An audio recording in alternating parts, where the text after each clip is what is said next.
It's the final call for your draft prep, for all your drafts that are going to be happening in the next 7 days or whenever you happen to be listening to this. So we're looking for any final edges. That edge today is going to be looking at what the experts are doing versus ADP. These are players that experts are drafting. Got 8 guys for you that I've peeked around, obviously kind of knowing the space in general, but also going over to FantasyPros and looking at ECR versus ADP and finding the discrepancies of where all of our awesome rankers are ranking guys much higher than they're going in ADP. So hopefully this is going to get you guys just a little bit ahead. Plus also, we've looked at this, and this is part 2 of this series of experts drafting. Experts love these players. This one is a tiny bit deeper because obviously we all want the big players. We all are going to want the Corbin Carrolls and the Gunnar Hendersons and the Ellies, and you can even move into the 2nd, 3rd, and 4th round. These are going to be a lot of guys. They're going to be great piece holders into your entire roster construction. So these are not going to be like, hey, by the way, everybody loves Bryce Harper. No, these are going to be like deeper 50s, 60s, outside the top 100, these 8 players. And the last 2, as a matter of fact, are some really deep plays you can pick at the end of your draft. So these will be core roster piece construction players that experts really love. Also, if you're looking to take the experts with you in the draft, make sure you sign up for the Draft Assistant on FantasyPros. You can make custom cheat sheets of your favorite experts, make it 1 or 5, or you can use the full power of the Draft Assistant to help you make the picks and put you in the right direction. Go to fantasypros.com/assistant today and sync your league. Super easy. It's time to draft smarter, not harder. All right, let's jump into this. We're going to be looking at an outfielder that is outside the top 200, but boy, he has got some swings. He is currently going off as outfielder 56, but his ECR is 31 spots higher than he's going in drafts according to ADP. That player is Giants' Jung Hoo Lee. Jung Hoo Lee comes in at ECR 224, as I said, 31 spots higher than that actual ADP.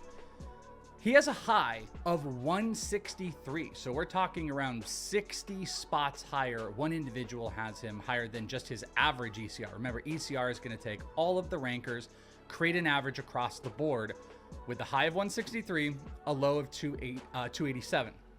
Now, there was a scare with Jung Hoo Lee, and I actually think this tempered some of this because he was going to get like an MRI, get checked out. What was going to happen? Was he going to miss time? It all came back clean and golden.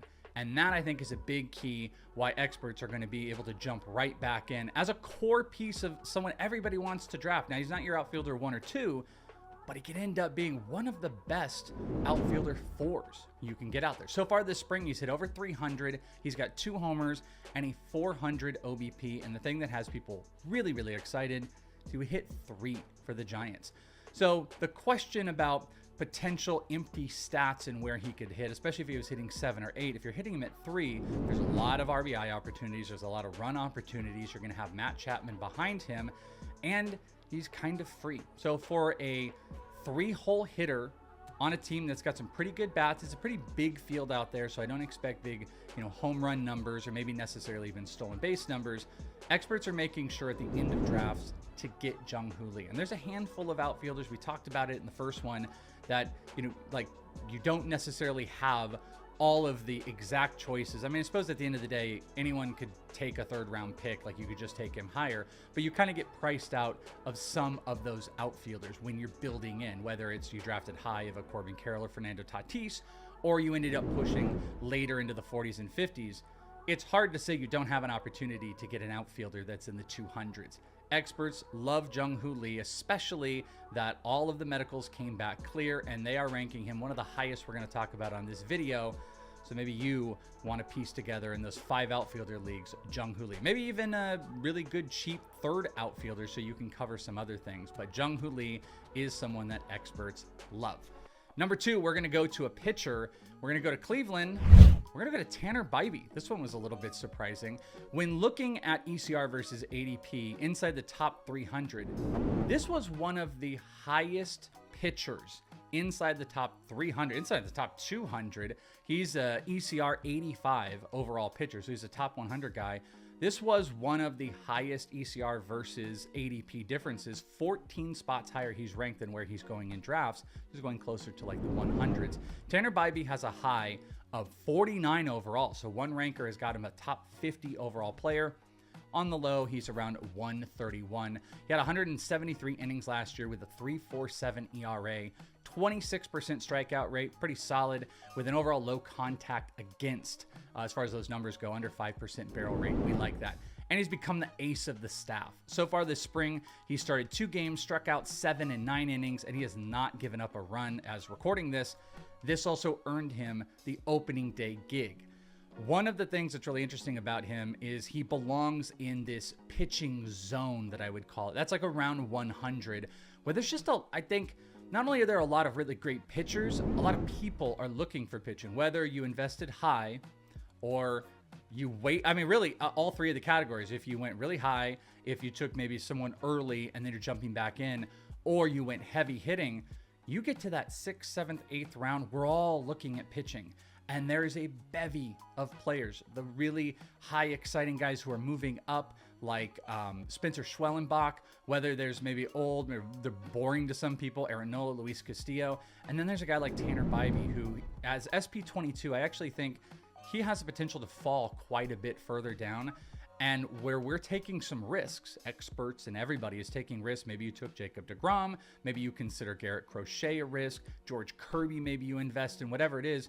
You should be looking for a few pitchers that can provide some safety. Logan Webb would be one of those guys, and I think low-key Tanner Bibee is one of those players, and that's why people are investing in him. ADP versus ECR. Experts got him a lot higher and one inside the top 50, so maybe someone you can take a look at. My friends, you have an amazing opportunity to win one of the cooler things we've given away in quite some time. You can win a John Smoltz autographed Braves jersey, courtesy of our friends over at pristineauction.com. All you've got to do to enter is subscribe to FantasyPros MLB's YouTube channel right now. Then drop a comment on any video, doesn't even have to be this one, and that's it. We'll be announcing one lucky winner right here on the channel, so make sure you turn on those noties so you can know when not only we have new videos, but you could potentially claim your prize, the John Smoltz autographed Braves jersey. Speaking of Braves players, that takes us to our 3rd pick on here. And it's actually going to carry into the next one as well, because there are some players that have carried some injuries, have had a lot of questions about how people want to rank them, and as of recent have started to move up. And this player, obviously this Braves player, is Spencer Strider. Spencer Strider has just wavered all across the board on like how far down he was going to go, how high do some people want to put him. Interestingly enough, he does not have a high as high as Tanner Bibee. So take that back to the other one. Currently, he is ECR 107, high is 61, low is 156. That is 10 spots. He is ranked from the average ranker 10 spots higher than where he's going in drafts. So that's almost a round. The interesting part about it, though, is in how frequent people are updating their ranks, because we saw Spencer Strider finally get into a game right here towards the end of spring training, and he was phenomenal. Absolutely dominant. Strikeouts left and right. He went 2 2/3 of an inning. I believe he struck out 6. Just nothing. It looked like all the good stuff. Velo maybe ticked down a tiny bit, but fastball, slider. It looked vintage-esque Spencer Strider. But more importantly, we got to see him pitch before spring training end, because there's been a big question about when are we going to see him out there and how long and how much time is he going to miss. I felt like that answered a little bit of that question, which now it looks closer to maybe mid-April or even, towards the end of April, and the stuff was there. Both of those things are really key. So now you come back to the rank versus ADP. The high of 61, to be honest with you, I'm a little surprised it's not higher, even though he is going to miss some time. And the low of 156 to me is kind of the previous rank. So you might not have enough people have made the adjustment, but experts, the people that are really, really on it, have pushed Spencer Strider back up. So much so he's pushing into like the high 20s. And there's a few of those guys. And I don't know if he'll break inside the top 20, but there actually might be one person that even has him around 19, SP19. We're getting into that territory. But when you are taking some of those risks, the problem I've mentioned in multiple shows is there are so many potential spots you can take risks. You have to it's kind of like a DH util only player. If you take Shohei Ohtani and you have one util, Brent Rooker's off the board. Marcell Ozuna's off the board. Same thing if you were to take Marcell Ozuna. Brett Rooker's now off the board. Jock Peterson would be off the board. The same thing, I think, inherently happens with some of these pitchers. If you take Jacob deGrom, you probably shouldn't take Spencer Strider later. You should mitigate some of the risk. Take a Tanner Bibee to kind of mitigate what you might be taking on with a guy like Spencer Strider, but experts want Strider because the strikeout numbers are back there. The health is looking good.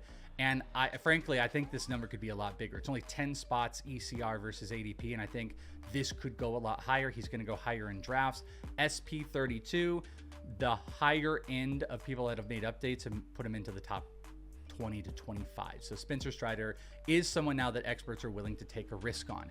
That takes us to another semi-injured pitcher, Shane McClanahan. Shane McClanahan, kind of the exact same trajectory as Spencer Strider. At this point, it's just going to be about, do some people have him higher than Strider? He is 115, so that's lower on ECR.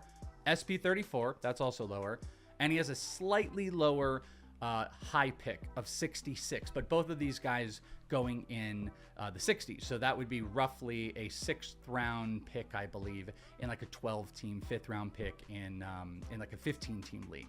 His low is a tiny bit better than Strider at 151, and he is only 5 spots now higher ECR versus ADP. But this is another player that represents a little bit of that people updating their ranks versus the people that are really on it, because you're seeing with Strider and McClanahan, you're seeing bigger extremes between the people that are really high and then the people that have still buried them. So you've got to understand your own risks, but every expert out there is taking on some form of risk this year. You might be completely out on DeGrom and maybe like a Kirby who's suffered an injury, but you're going to be tempted by McClanahan, Strider, or Alcantara. Or, you know, vice versa. Maybe your risk is I'm taking on Jacob deGrom, so I can't really afford to take on these guys. What's a little bit more encouraging about McClanahan, and I think why he is moving up, and both of these pitchers are very sneaky for drafts this coming weekend, is that ADP does not equate to the upside that's out there. And McClanahan has already been pitching into games, and the stuff looks like it is right back there. Doesn't look like there's going to be a lot of limitations, and does not look like he's going to start on the IL with Strider. So Strider's upside might be a tiny bit higher. McClanahan looks like he's going to get majority of a full season and whatever they hold him back. But both of these guys have top 10 upside. And experts, even as their ranks are slowly moving up, they're just quite a bit higher than the actual ADP. Draft Wizard, my friends. Use Draft Wizard to get expert ranks. We were talking about Draft Assistant. We'll check out the Draft Wizard to get you there. Expert ranks. Perform quick mock drafts and receive real-time advice during your draft to build a winning team. You can practice your draft strategies in minutes at any time with fast, realistic mock drafts powered by expert insights. You can go in and see, what does my team look like if I take McClanahan or Strider? And you can take those risks, and you could probably put together 5 within the hour easy. You can get live draft advice and player recommendations every time you're on the clock. If you're ready to win, head to fantasypros.com/MLB Draft Wizard or download the Fantasy Baseball Draft Wizard app and start drafting smarter today. Let's talk about a few more names here that experts really do love, especially compared to ADP. Another one, there's a little bit of a higher name. We don't have a ton of these guys that are inside the top 100, but Alex Bregman is on the table for a lot of people. He is ECR 84 on the list. That is the 7th third baseman. He has a low of 115. That's close, but the high, 33. He's got a 33 high rank, so one person has ranked him very, very high. This spring, he's hitting 300. He's had 3 homers, 13 of his total hits. He has 13 total hits. 7 have been of the extra base variety. We've also seen a stolen base, and probably most prominent in our faces is that he has taken that third base job, it looks like, from Rafael Devers. I think the thing at the end of the day for Alex Bregman that can, be a sense of relief at the position is he is going lower. In some instances, he's going, most of them actually, he's going below a guy like Junior Caminero. He's closer to the 100 range, but he's in an incredibly hitter-friendly environment. He's going to be hitting in the middle of the order with guys like Devers, with Jarren Duran. It's a huge, great lineup in an amazing, Houston was a great ballpark for his skill set. The monster looks like it's going to be even better. And this spring, he has been popping off. There's another side note to it that the position is getting maybe a little bit questionable. Royce Lewis is already hurt. He's kind of falling down lists. And I think when you're looking for safety at the position, you got to draft some guys high. You got to draft a Devers who qualifies, a Riley, a Jose Ramirez, and then you kind of have a fall off. And in the middle of that fall off, there's some risk. Junior Caminero is kind of a risk. If you're not as comfortable taking a Jake Berger or a Matt Chapman, Alex Bregman he fits this perfect hole right in the middle where it's like, wow, there's batting average safety. Potential homers are going to tick back up, if not kind of carry where he's been before. Tons of run and RBI opportunities. It's a really great position. Experts have him 11 spots higher in rank versus his ADP. So that, again, that is just about a round higher. So Alex Bregman is someone that everybody is trying to get. Now, this is an interesting little caveat. I said this show was going to be built around players whose ranks are higher than his ADP, except one, but I'm going to give you it. This player actually ranks 17 spots lower versus his ADP. So he's going higher. But we've talked about this in a couple different spots like Strider and McClanahan, where the people that have made the adjustments have been more extreme. That player is one of the hottest names coming out of spring training, Gavin Williams with the Cleveland Guardians. So another Guardians pitcher. He's currently 233, 17 spots higher as the ADP, SP 62. Well, he has a high of 139 and a low of 313. It's a huge margin. ADP being that 216. So this is that instance where the ADP is higher than the ECR. This isn't, though, quite the mold of experts love, like I was saying. You have this extreme camp of Williams, Gavin Williams guys. More than half of the rankers have him higher than his ADP. Now, at the end of the day, like, you would imagine it's going to be close to split, but you're seeing some extremes. That top one, by the way, at 139, I'm not afraid to call this out because I love it. My dear friend Scott White has him at 139. So look at some of the experts. You also, myself, I've got him high. Greg Smith, who is #1 in draft accuracy in 2024, has got him high. Mike Mayer, Dalton Del Don. These are some of the names that are the top 10 in most aggressive rank on him. So that's what I'm saying. ADP is showing a little bit more aggressive, but you've got some big names that are also being hyper aggressive on him. So even though that rank shows worse than the ADP, this is the instance where it does not tell the whole story. Experts want Gavin Williams. He is a piece to put in any rotation, whether you went safe, whether you went YOLO, whatever you did, everyone's trying to draft Gavin Williams. And that high of 139 by Scott White is actually showing a little bit closer to what the market is really going to look like. So you're going to have to reach higher in your drafts if you want Gavin Williams, especially if you want to follow some of the experts. Two final names, and these are some deep plays. And what I was looking for was 45 to 50 spot higher ECR than ADP. And I was also looking for post 300 players. So these guys, these two specific players, are players that you should take at the end of your drafts. I personally co-sign the list that we've looked at, if I would give you my honest opinion. I'm not the biggest Tanner Bibee guy. I'm fine with Gavin Williams. I think he's so cheap that it makes sense. I'm pretty adamant about one of Strider and McClanahan. I love Jung Hoo Lee. So I'm co-signed for the majority of these. But, you know, sometimes there's questions. These final two, I completely co-sign. I think these are two players you should take at the end of your drafts. One's a hitter and one's a pitcher, and they have got huge ranks versus what site ADPs are giving you. #1, Astros, Cam Smith. ECR 329, so he's outside the top 300. That is 62 spots higher than the average ADP. Now, I will tell you, sites will vary. This is using an aggregate ADP of some of the websites that we use. So you could find this different in spots, but between all of them, 62 spots higher, his average ECR is. Cam Smith, 4 homers, 11 RBI, hitting over 400, a 500 OBP, a 1300 OPS. He has been the talk of spring training.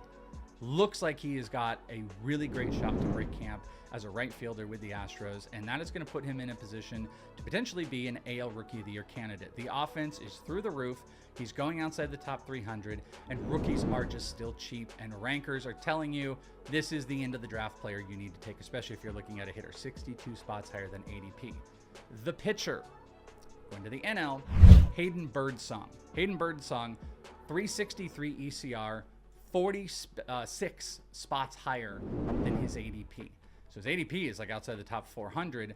The ECR is still kind of low. It's SP 100. He does have a high of 229. I didn't give you the Cam Smith one, by the way. High was 204. Hayden Birdsong, 229. The low numbers in both these guys are absolutely crazy. But Birdsong is fascinating because last season, good strikeout numbers, atrocious walk numbers. This spring, he's come in, struck out 18, walked 0. I mean, the walk issues were a huge catalyst to is he going to be able to stay in a rotation? He's fixing that in spring. And it looks like he is going to get at least a shot at that 5th spot with the Giants. Both of these guys are 2 players that you should probably take at the end of your drafts. Maybe they both, if Cam Smith doesn't work out, you cut him and you move on. Hayden Birdsong, maybe he becomes nothing more than a streamer. But if things really do break in the right direction, you want to be a part of it at the draft. And at the end of your draft, that's the type of player that you want to take. That's what a lot of, if you care what experts are doing, experts are going to take, some really high upside players, knowing if they don't work out, we cut bait and that becomes a streaming spot. You just pick up another serviceable player that's out there. But experts are telling you they want Hayden Birdsong and they want Cam Smith. Friends, those are the players that experts are really loving right now. You can also check out the previous series that we did on the YouTube channel. A few higher names, some things have changed and adjusted, but who do you guys think I missed? Are there more players? Have you been listening to lots of podcasts here and everywhere where they've been just nonstop talking about these players? Who are some other players that you think experts are drafting way over ADP? And maybe who we're missing? Who are some players that you think we should be drafting? You can be the expert in the comments below. Drop it. Make sure you're subscribed to the channel because you can also potentially win that John Smoltz autographed jersey. All you got to do is subscribe, leave a comment, and you are golden, my friends. Make sure you're locked into the channel so you can check out all the draft videos if you got drafts coming up, whether it's this weekend or right before opening day. And when opening day happens, we've got Leading Off. Leading Off is going to be posting right here on the YouTube channel Monday through Friday, a daily show where Joe Pisapia and myself are going to be breaking down the action every single day. We're going to be talking about prospects, the hottest players, the latest news, bets. We're going to be doing it all. If you want to watch live, we are now on Twitch, twitch.tv/FantasyPros. The show will air live on there Monday through Friday at 12 p.m. Eastern. Then right after, it's going to post to the YouTube. So nothing changes if you were always a YouTube watcher. Live, we're just over on Twitch. A couple great options for you, and we got plenty more. Thanks so much for hanging out with me. I hope this was helpful, and good luck in your final drafts. We'll talk to you next time right here on Fantasy Pros MLB.